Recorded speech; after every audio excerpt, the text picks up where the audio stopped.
नवरात्र व्रत की पालना कब करनी चाहिए, इस बारे में कई बार सामान्य जन भ्रमित हो जाते हैं और ज़्यादातर ही भ्रमित रहते हैं। नवरात्रों के जो व्रत रखते हैं बड़ी श्रद्धा से, बड़े ही कठिन व्रत का पालन करके, नियम का पालन करके करते हैं और थोड़ी सी भूल या अनजाने में हम किए गए व्रत का फल पूरा नहीं ले पाते हैं। जिसने व्रत नहीं किया, कोई भी व्रत, उसको उसका फल नहीं मिलेगा, लेकिन व्रत करके और उसको भंग कर दिया, वो पाप का भागी हो जाता है। तो अनजाने में हमसे व्रत भंग हो जाता है। देखिए, एक शब्द है ये नवरात्र, हिंदी हरियाणवी कुछ नव माने 9 होता है, रात बने रात्रि। उसको संस्कृत में बोलो, हिंदी में बोलो, हरियाणवी में बोलो, स्पष्ट है कि यह व्रत 9 रात का व्रत होता है। लेकिन करते हम ऐसा हैं कि हमारे यहाँ तो लोक व्यवहार है, अष्टमी को कढ़ाई होती है, किसी के यहाँ नवमी को होती है। हम लोक व्यवहार को मना नहीं करते। आपके घर में, आपके परिवार में, आपके कुटुंब में, आपके गांव में जो प्रथा प्रचलित है कि अष्टमी को कढ़ाई होगी या नवमी को कढ़ाई होगी, वो अष्टमी या नवमी को ही करें। लेकिन जिन्होंने व्रत रखा हुआ है वो पालना कब करें, एक मन में ये रहता है कि जब कढ़ाई हमने अष्टमी को कर दी तो जो कढ़ाई में जो कुछ बना है, भोजन जो हमने औरों को खिलाया है, वो हमें भी खाना ही चाहिए, तो प्रसाद है, नहीं तो गलत हो जाएगा। ये मन में रख करके हम उसी दिन अष्टमी को ही व्रत खोल लेते हैं, पालना कर देते हैं। ये गलत है।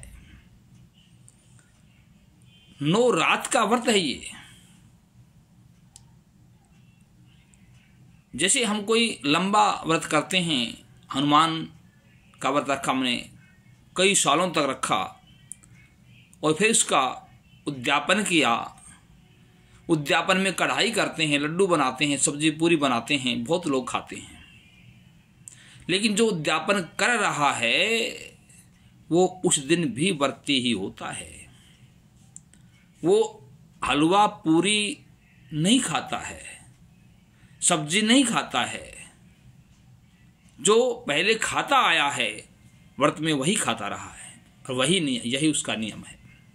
ऐसे ही हमने जो कढ़ाई माता की वो नवमी की या अष्टमी को की, उसमें जो कुछ भी बनाया, कन्याओं को खिलाया, तो हम उनको खिलाएं, लेकिन हमें उस दिन भी वैसा ही रहना है जैसा हम पिछले नवरात्रों में, पिछले व्रतों में रहते आए हैं। क्या हम खाते आए वही खाना है। हम अनाज नहीं खाते हैं प्रायः इस व्रत में, नवरात्रों में, तो अनाज नहीं खाना उसको उस दिन।